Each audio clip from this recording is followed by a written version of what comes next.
Hello everyone, आज के lecture में हम समरी सूट पढ़ेंगे जो कि ऑर्डर 37 में गिवन है। Summary suit is a type of suit और ऑर्डर 37 में you will find around 7 rules, जिसमें हम रूल 1 एंड 2 3 4 पढ़ेंगे जो कि इम्पोर्टेंट रूल्स हैं और उसके अलावा कुछ ज़्यादा इम्पोर्टेंट है नहीं। You can read on your own and let me tell you, I have from my side मैंने पूरा एफर्ट किया है कि पूरे बहुत ही डिटेल्ड और बहुत ही सिंपल वे में पूरे लेक्चर को मैं आपको बता पाऊँ ये पूरा concept of summary suit. Let's go on with it. तो समरी सूट का जो रूल 1 है, रूल 1 बात करता है कि extent of the suit, and by that I mean कि कौन कौन से कोर्ट में आप जा सकते हैं ये बोलने की, अरे मुझे सूट करना है बट कौन सा वाला समरी सूट करना है। तो रूल 1 में आपको ये बताएंगे कौन कौन से कोर्ट में आप जा सकते हैं। रूल 1 में आपको ये भी बताएंगे कि कौन कौन से सब्जेक्ट मैटर आप लेके जा सकते हैं जो कि कोर्ट अलाउ करेगा कि इस सब्जेक्ट मैटर पे हम समरी सूट अलाउ कर सकते हैं। ठीक है, अब वो ये जो बेसिक चीज़ें हैं वो रूल 1 में है। और रूल 2 रूल 3 जिससे मैं स्टार्ट करूँगा ये lecture, they are about the procedures of summary suit. अब मुझे आपको प्रोसीजर्स पहले क्यों पढ़ाने का मन है, क्योंकि आपको पहले ये आइडिया हो जाए कि समरी सूट होता क्या है और बेसिकली जो होता क्या है that is more related to the procedure of a suit. Summary suit आप नाम से देख रहे हैं कि एक कोई सूट जो छोटा है। समरी का मतलब क्या है, अगर एक इंग्लिश डिक्शनरी मीनिंग हम देखें, समरी का मतलब है कोई चीज़ जो हम छोटे में बता रहे हैं। सपोज एक स्टोरी है, उसकी समरी मैंने आपको बता दी कि ये होता है, तो वो मैंने स्टोरी आपको छोटे में बता दी। वैसे ही summary suit versus ordinary suit में यही चेंज है कि समरी सूट एक ऑर्डिनरी सूट का एक छोटा वर्जन है। हम इसको बोलते हैं क्या, फास्ट ट्रैक सिविल सूट। अब समरी ट्रायल भी एक कॉन्सेप्ट है क्रिमिनल में, बट हम सिविल की जब बात करते हैं, सीपीसी में हम जब बात करते हैं, तो we will talk about summary suit. ठीक है, तो मैं अब प्रोसीजर्स क्यों बता रहा हूँ पहले, क्योंकि पूरा सूट प्रोसीजर्स के ऊपर ही बेस्ड है कि हमने प्रोसीजर थोड़े कट ऑफ कर रखे हैं। हमने जो टाइम्स हैं, जो रिक्विजिट टाइम गिवन होता है दोनों पार्टीज़ को कि तुम्हें इतने दिनों में समन्स को रिसीव करके आना है कोर्ट में, या फिर इतने दिनों में तुम्हें प्लेंट फाइल करना है, ऐसा कुछ वो डेज भी कम कर दिए जाते हैं समरी सूट में when you compare it with ordinary suit. इसीलिए मैं चाहता हूँ कि आपको प्रोसीजर पहले पता चल जाए रादर देन नोइंग कि समरी सूट कहाँ कहाँ अप्लाई होता है। क्योंकि अगर प्रोसीजर पता चल गया तो आप कहाँ कहाँ अप्लाई होते टाइम पे, जब आप कहाँ कहाँ पढ़ेंगे कि सब्जेक्ट मैटर कौन कौन से उसमें अप्लाई होता है, तो आपको ये रियलाइज़ हो जाएगा कि ये जो सब्जेक्ट मैटर है इसमें हम क्यों अप्लाई कर रहे हैं ये short fast track civil suit, क्यों ऐसा इन मैटर, ये क्या ये मैटर इंपॉर्टेंट नहीं है या फिर क्या रीज़न है।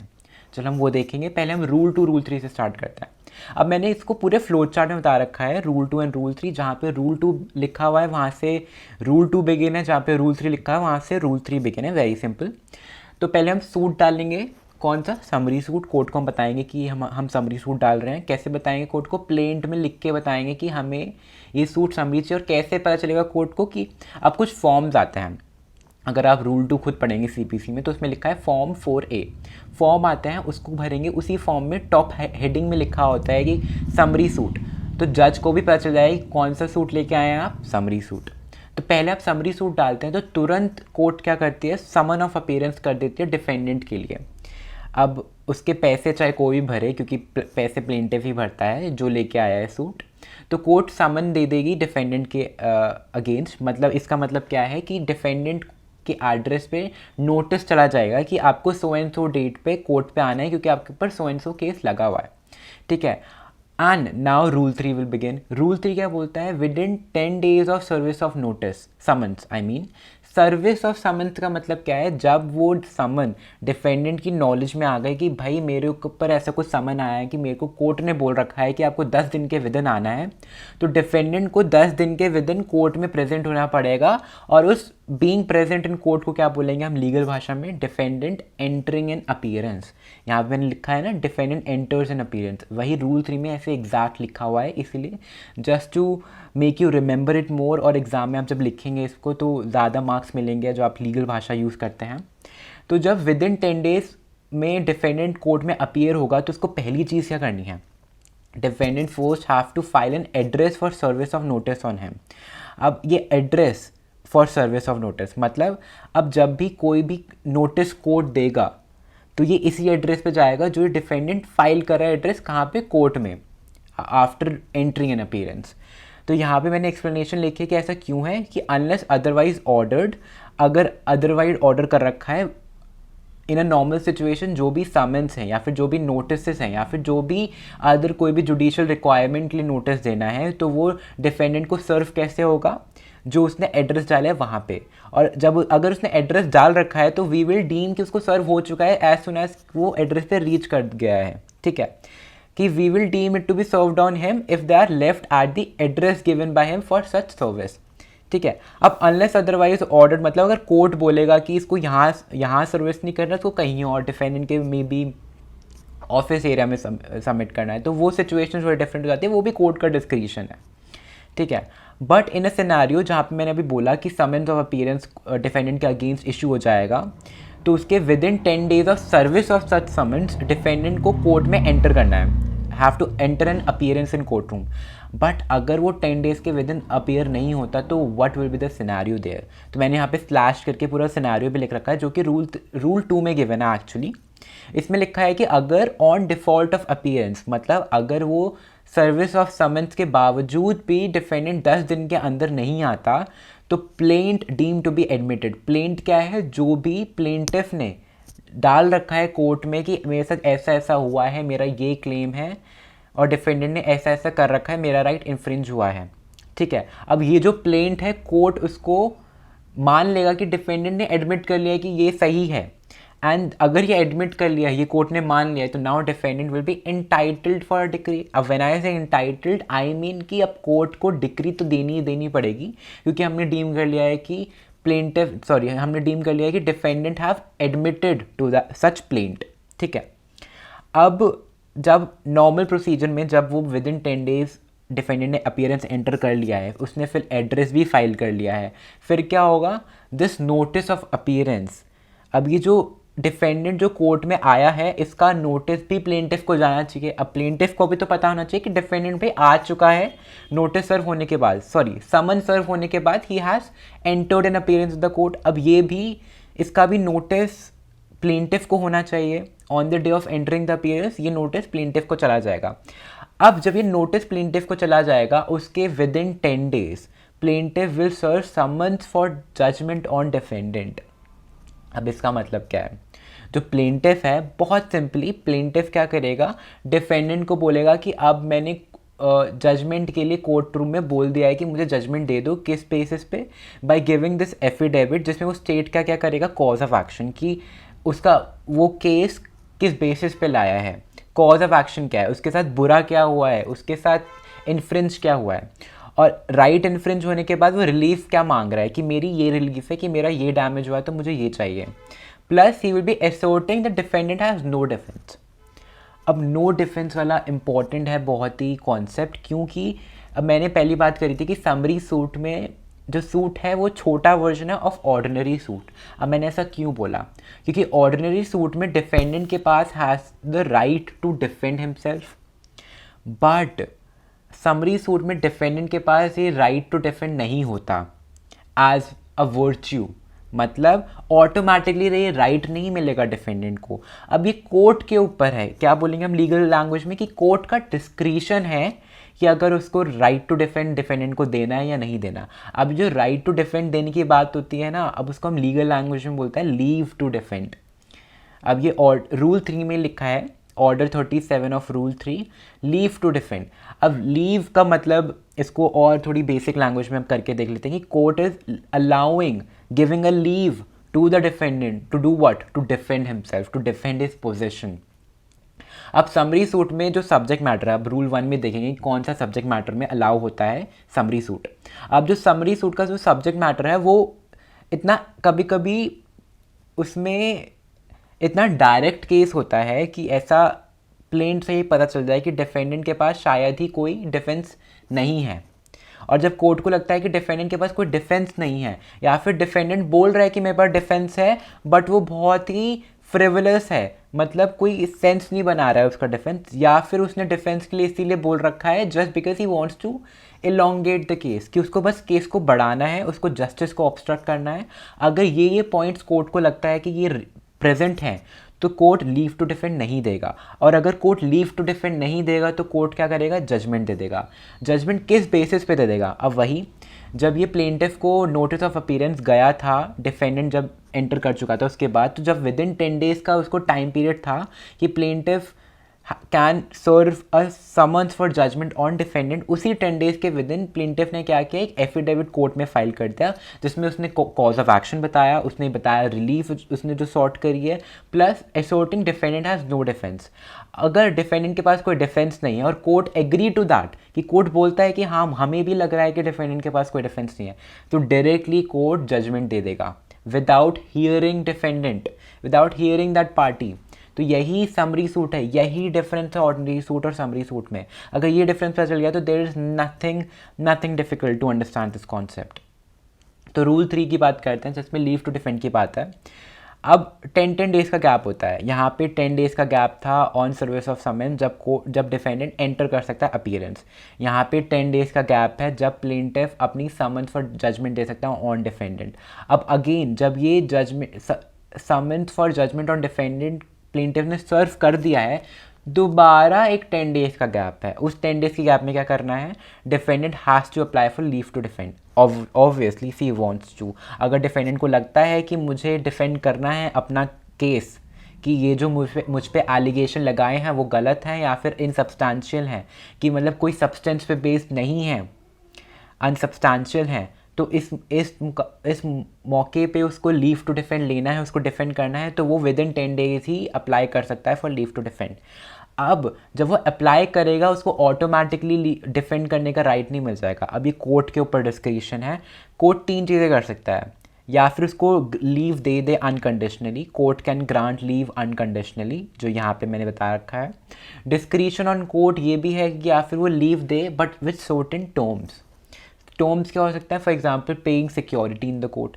सपोज एक क्लेम आया है कोर्ट में, प्लेंटिफ बोल रहा है कि 10,000 रुपये डिफेंडेंट को मुझे देने हैं, तो कोर्ट बोल रहा है ठीक है डिफेंडेंट तुमने लीव टू डिफेंड मांगा है, तुम करो डिफेंड, बट एक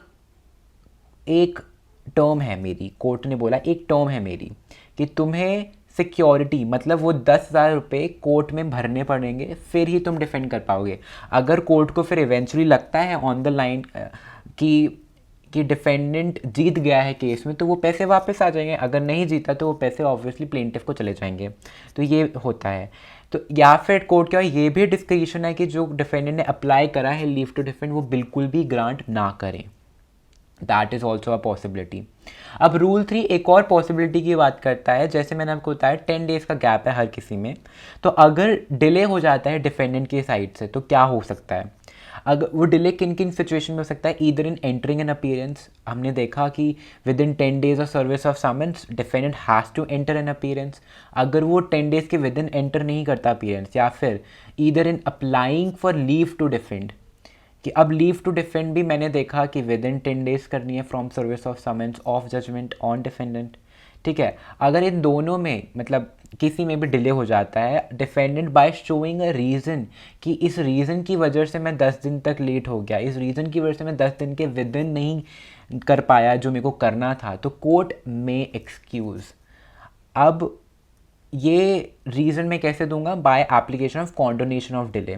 बहुत सिंपल है, कॉन्डोनेशन का मतलब क्या होता है, टू कंडोन, कि मेरे को अलाउ कर दो, गलती हो गई अलाउ कर दो कि मेरे से डिले हो गया, लेकिन मेरे को फिर भी अलाउ कर दो जो मुझे डिले की वजह से मैं नहीं कर पा रहा हूँ अभी।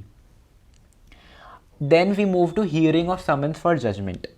अब हियरिंग कैसे होती है, अगर समन्स ऑफ जजमेंट इशू हो गए हैं, समन्स ऑफ जजमेंट इशू होने के बाद जैसे मैं बताया था विद इन 10 डेज़ के अंदर डिफेंडेंट को has to apply for leave to defend.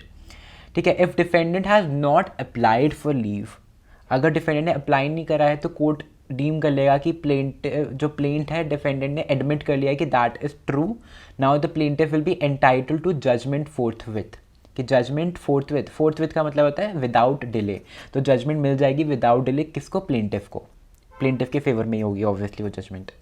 या फिर एक अदर सिचुएशन है कि if the application made but refuse, मैंने बताया था कि डिस्क्रिशन है कोर्ट के पास, 3 चीज़ें कर सकता है कोर्ट, अनकंडीशनली लीव ग्रांट कर सकता है, लीव ग्रांट कर सकता है विद कंडीशन, या फिर कोई नॉट ग्रांट लीव, कोई वो लीव ही ना ग्रांट करे। तो इस सिचुएशन में जिसमें कोर्ट ने लीव ग्रांट नहीं करी है, हैज़ रिफ्यूज द एप्लीकेशन, उसमें भी plaintiff is entitle to judgment forthwith, उसमें इमीडिएटली जजमेंट मिल जाएगी। ठीक है। बट अगर in situation if leave is granted, leave कौन कौन सी सिचुएशन में ग्रांट हो सकती है, जब वो अनकंडीशनली ग्रांट हो या विद कंडीशन ग्रांट हो, दोनों सिचुएशन में the suit will continue as ordinary civil suit. Ordinary civil suit का मतलब क्या है, जो प्रोसीजर ऑर्डिनरी सिविल सूट में होता है वही प्रोसीजर अब सूट में होंगे, कोई डिफरेंस नहीं रहा अब। Such leave will be granted to defendant only if the court thinks fit according to the established judicial principles. Established judicial principle, अब जो कोर्ट है वो judicial mind apply करेगा अपना by using the established judicial principle and using the concept of natural justice. जो आपने सुना होगा कि ऑडी ऑल्टन पार्टन की दोनों पार्टी को राइट है टू बी हर्ड, या फिर और प्रिंसिपल्स होते हैं नेचुरल जस्टिस में, मैं आपको बता के अभी कंफ्यूज नहीं करूँगा। बट आप ये सोच लीजिए कोर्ट भी जुडिशियल माइंड अपना अप्लाई करके ये बताएगा कि डिफेंडेंट को ग्रांट करना चाहिए लीव टू डिफेंड या नहीं। अगर उसने ग्रांट कर दिया है तो जो सूट है will continue as a ordinary civil suit. अब जो कोर्ट को जो अपने जुडिशियल माइंड अप्लाई करना है उसका भी एक छोटा सा टेस्ट गिवन है। ऑल्दो ये केस टू केस बेसिस पर डिसाइड होता है कि कौन से केस में लीव देनी है कौन से में नहीं देनी। अब ये पूरा डिस्क्रिशन कोर्ट के ऊपर है, तो हम इसको बिल्कुल डिफाइन नहीं कर सकते कि इस केस में डिफेंडेंट को लीव मिलनी चाहिए, इस केस में बिल्कुल नहीं मिलनी चाहिए, हम ऐसा नहीं बोल सकते हैं। तो टेस्ट आप देख लीजिए, इसमें लिखा है whether defence raise a real issue. अगर डिफेंडेंट ने एक रियल इशू रेज करा है या फिर जो इशू है it's not a sham one, और issue should be real, reasonable, honest, bonafide dispute and triable issue. Very important keywords आप याद रखिए, issue should be a triable one. And अगर ये सब येस हैं, ये सब टिक मार्क हो जाते हैं, चेक मार्क हो जाते हैं कोर्ट के माइंड में, तो then leave should be granted. अब विद कंडीशन और विदाउट कंडीशन वो भी कोर्ट के ऊपर है। अभी हम देखेंगे आगे जब केसेस डिसाइड करेंगे कि कब कब कंडीशन देनी चाहिए, कब कब कंडीशन नहीं देनी चाहिए। तो सूट जैसे मैंने आपको बताया, ऑर्डिनरी सूट और समरी सूट में यही डिफरेंस है कि समरी सूट छोटा होता है, it is short procedure, whereas ordinary suit has many steps. Ordinary suit since it has many steps तो टाइम कंज्यूमिंग भी होता है, और ये तो क्विकली डिसाइड हो जाता है क्योंकि ये शॉर्ट प्रोसीजर है। And in ordinary suit defendant has the matter of right to defend. अब जो डिफेंडेंट का राइट टू डिफेंड है is the matter of his right, he is entitled to that right to defend himself. But in summary suit matter of right to defend is on courts description. अब court चाहे तो leave to defend दे, चाहे तो ना दे। Now ordinary suit में decree can't be set aside by a trial court except on review. अब trial court can set aside decree in summary suit. Summary suit में रूल 4 जब आप पढ़ेंगे तो उसमें लिखा हुआ है कि ऑन स्पेशल सर्कमस्टांसेस कोर्ट में सेट असाइड द डिक्री, और कोर्ट में स्टे द एग्जीक्यूशन, और फिर वो लीव ग्रांट करके बोल सकता है डिफेंडेंट को कि आओ फाइट करो अपना सूट। अब जब लीव ग्रांट हो जाती है वो ऑर्डिनरी सूट में बदल जाएगा। तो रूल 4 में ये भी अलाउड है कि जो ट्रायल कोर्ट है, जो कोर्ट खुद जिसने डिसाइड करा है, वो केस के विदिन, समरी सूट के विदिन ही बोल दे कि चलो मैं ये डिक्री असाइड कर रहा हूँ, मैं तुम्हें अलाउ कर रहा हूँ लीव टू डिफेंड। अब वो स्पेशल सर्कमस्टांसेस वो भी बहुत ही वाइड टर्म है, can not be defined. Special circumstances का इंग्लिश डिक्शनरी मीनिंग हो गया कि जो ऑर्डिनरीली नहीं होता, अनऑर्डिनरी, राइट। तो बेसिकली आपको ये भी देखना है कि जो समरी सूट है it is just a matter of procedure, it's only a rule of procedure, it does not alter the nature of suit और jurisdiction of court. Nature of suit मतलब सिविल वगैरह, कि ये रूल ऑफ प्रोसीजर ही है, ये छोटा procedure follow करता है, बट ये नेचर और जुरिस्डिक्शन को चेंज नहीं करता है। It just a type of suit. जो जब मैंने लेक्चर को स्टार्ट ही किया था तभी मैंने ये डिस्क्लेमर दिया था कि summary suit is a type of suit. तो रूल 1 जैसे मैंने बताया था, प्रॉमिस किया था कि हम पहले प्रोसीजर पढ़ेंगे। अब now since you have the understanding कि समरी सूट को समरी क्यों बोलते हैं, क्योंकि उसमें 10 डेज का जो टाइम दे रखा है और उसमें राइट टू डिफेंड एंटाइटल्ड नहीं है डिफेंडेंट, तो वो लीव टू डिफेंड उसको अप्लाई करना पड़ता है इन कोर्ट। ठीक है। रूल 1 आपको बताता है वेयर टू फाइल सूट। अब सब रूल 1 बताते हैं कि हाई कोर्ट या सिटी कोर्ट या कोर्ट्स ऑफ स्मॉल कॉजेस में आप जा सकते हैं, या फिर अदर कोर्ट्स। मतलब अब अदर कोर्ट्स वो कोर्ट्स हैं, रूल 1 में ही लिखा हुआ है ये सब, कि now high court can alter enlarge the jurisdiction of court with respect to this order, that is order 37। अब हाई कोर्ट के पास पावर है टू ऑल्टर, मतलब किसी भी कोर्ट को ये ability to hear summary suit दे सकता है कि वो एनलार्ज कर सकता है किसी कोर्ट को जिसके पास ये एबिलिटी नहीं थी, ये जुरिसडिक्शन नहीं था टू हियर समरी सूट, अब उसके पास जुरिसडिक्शन है। क्यों? क्योंकि हाई कोर्ट के पास ये पावर अलॉट की गई है बाय ऑर्डर 37। ना according to this jurisdiction, according to jurisdiction pecuniary territorial plaintiff can file. अब पिक्यूनियरी टेरिटोरियल मतलब जैसे आप हाई कोर्ट में तभी जाएंगे जब सपोज जब हाई कोर्ट के टाइप का पिक्यूनियरी जुरिसडिक्शन वाला मैटर होगा। सपोज 10 करोड़ का मैटर है तो आप कोर्ट्स ऑफ स्मॉल कॉजेस में तो जाएंगे नहीं। कोर्ट्स ऑफ स्मॉल कॉजेस नाम से ही पता चल रहा है, जिसमें छोटे छोटे कॉजेस होते हैं, कॉज ऑफ एक्शन बहुत छोटे छोटे होते हैं।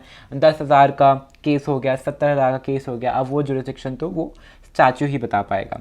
टेरिटोरियल मतलब अपने जुरिसडिक्शन के हिसाब से, अपने डिस्ट्रिक्ट के हिसाब से आप कोर्ट विजिट करेंगे, तो जो नॉर्मल जुरिसडिक्शन जैसे चलता है वैसे ही चलेगा। But high court, city courts and courts of small causes they can hear suits of summary suits. और अदर कोर्ट्स भी, जब high court can enlarge can alter the jurisdiction of the court according to this order 37। अब सब rule 2 बता रहा है matter for summary suit. Matter मतलब कौन से? Subject matter.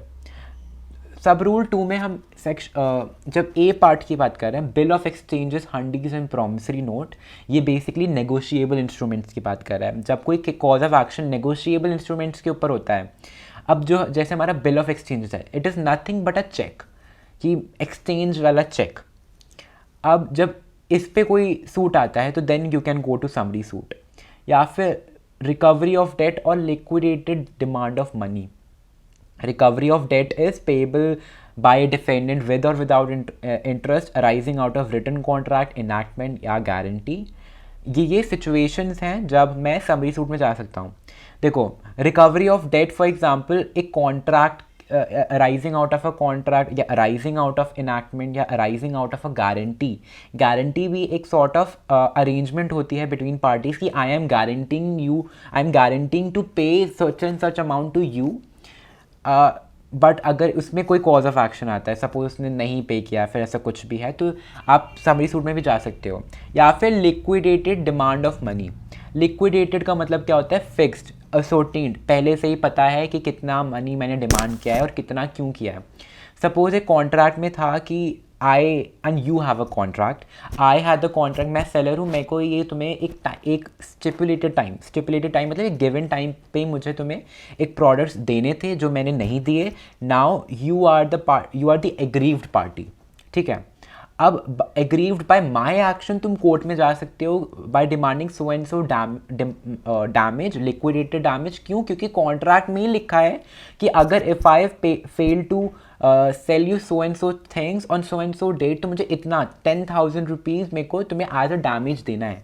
जब लिक्विडेटेड या फिर fixed amount of damage already ascertain है हम दोनों के बीच में, और अगर आप कोर्ट में जाते हो तो हम लिक्विडेटेड डैमेज की डिमांड ही कर रहे हैं। अगर लिक्विडेटेड डैमेज की डिमांड कर रहे हैं तो आप सिविल समरी सूट में आप जा सकते हो।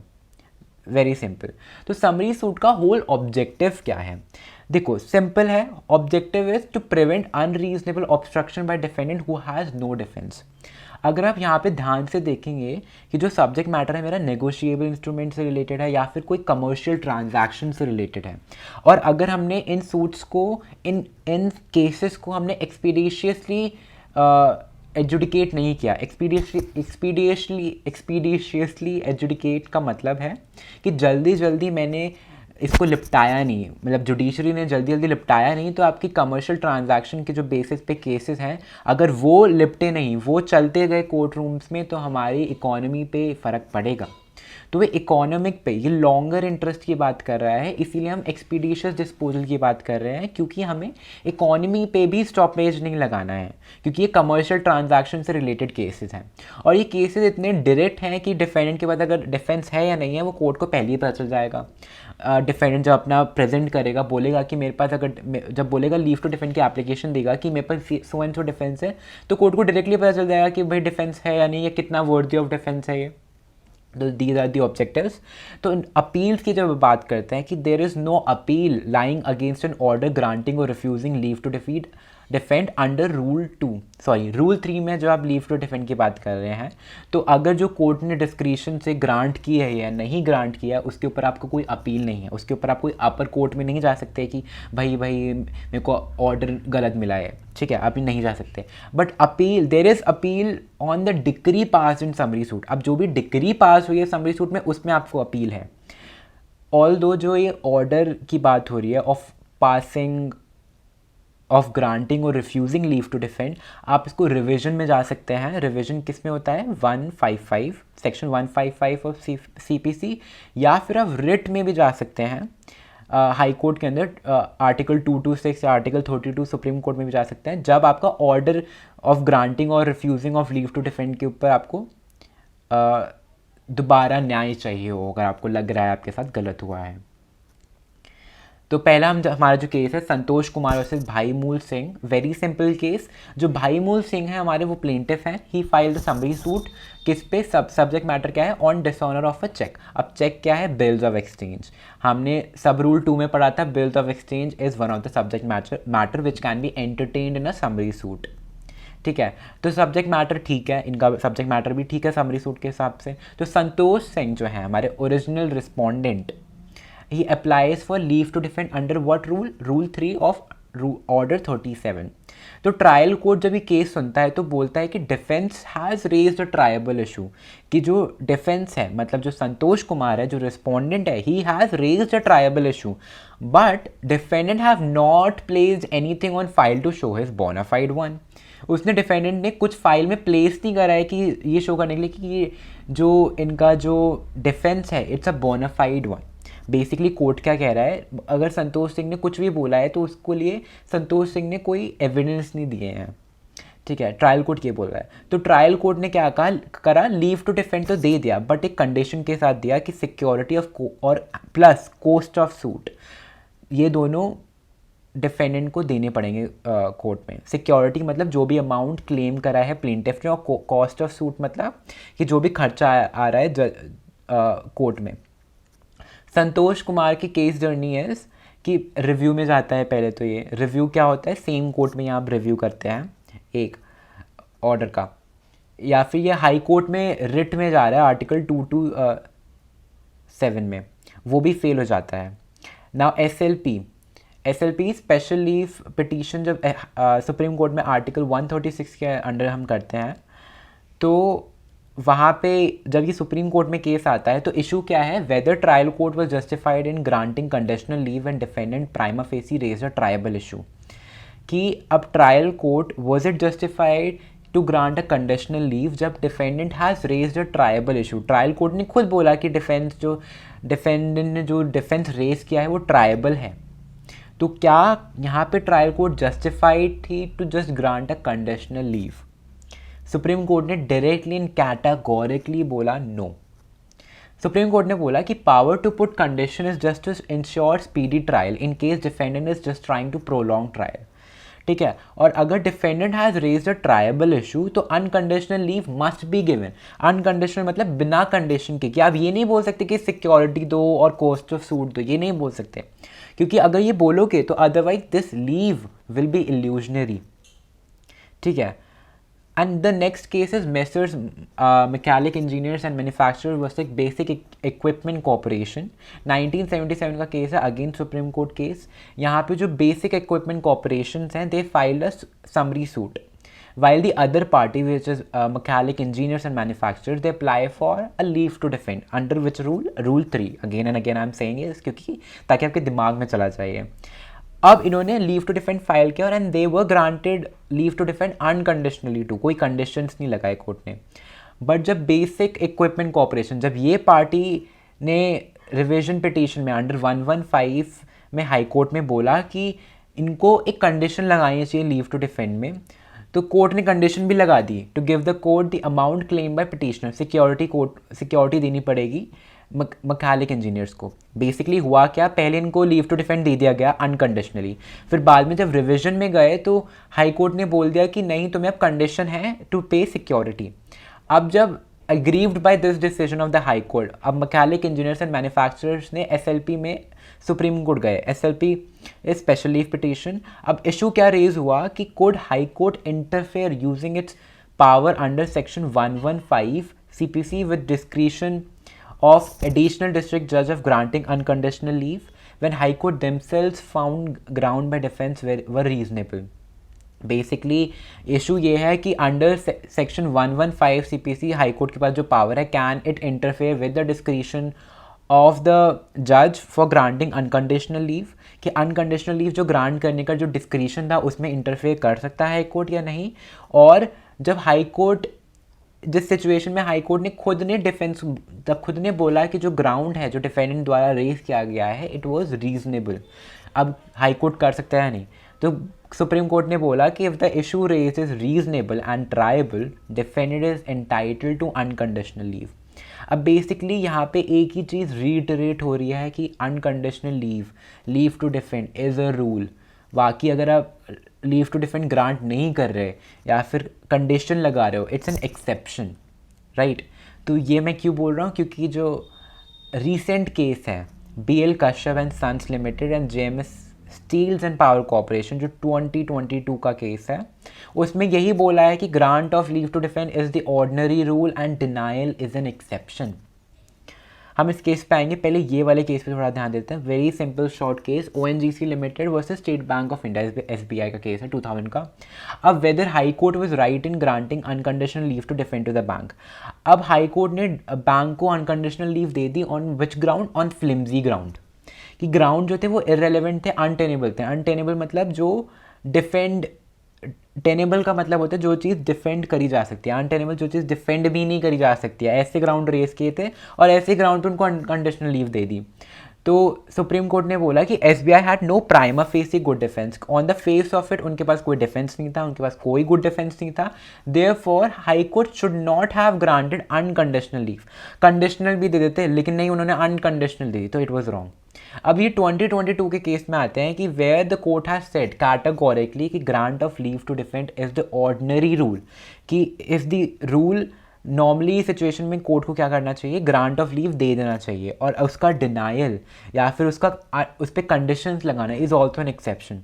हम वन बाय वन जाते हैं जो कोर्ट ने फॉलोइंग रूल्स एस्टैब्लिश करे हैं। कोर्ट ने बोला है कि अगर डिफेंडेंट ने सब्सटैंशियल डिफेंस दिया है, that is defence which is likely to succeed, he is entitled to unconditional leave. मतलब अगर सब्सटैंशियल डिफेंस है, अगर गुड डिफेंस है तो उसको अनकंडीशनल लीव मिलनी चाहिए।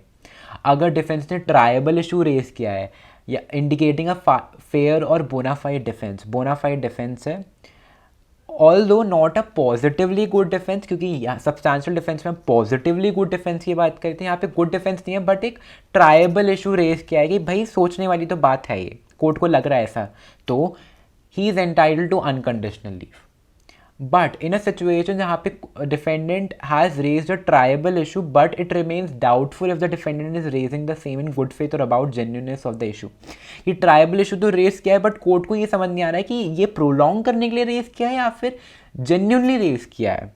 तो ट्रायल कोर्ट इस सिचुएशन में कैन इम्पोज कंडीशंस। कंडीशन कौन सी, सिक्योरिटी पे करने की या फिर कॉस्ट ऑफ सूट पे करने की before getting a leave to defend, ऐसी कंडीशन लगा सकता है। And wherever the propose defence appear to be plausible but improbable.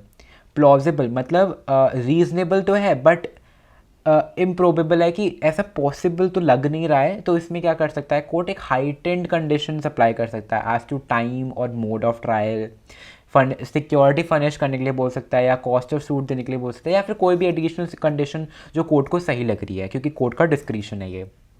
Last है, in the case where any part of the amount claim by plaintiff is admitted by the defendant, अगर any amount claimed by the defendant is admitted by the defendant, leave to defend is not to be granted unless the amount so admitted is deposited by the defendant in the court. अब जब अगर defendant ने कोई भी amount, any part of the amount has claimed by the plaintiff, उसको उसने admit करा है कि हाँ ये amount तो ठीक है, यहाँ पे इस plaintiff को मिलना चाहिए, बस इस amount से मुझे दिक्कत है, पार्ट अमाउंट उसने एक्सेप्ट कर लिया, पार्ट अमाउंट से उसको दिक्कत है, तो जो पार्ट अमाउंट जो उसने एक्सेप्ट करा है, लीव टू डिफेंड कोर्ट तभी देगा जब वो पार्ट अमाउंट जो उसने एक्सेप्ट करा है वो डिपॉजिट कर दे कोर्ट में डिफेंडेंट। ठीक है, उन सिचुएशन में उसको लीव टू डिफेंड मिल जाएगी। ये कंडीशन लीव टू डिफेंड थी by the way. And thank you everyone, I hope you understood the concept very clearly. मैंने बहुत डिटेल में बताया है एंड बहुत ईजीली तरीके से बताने की कोशिश करी है। Thank you, see you in the next lecture.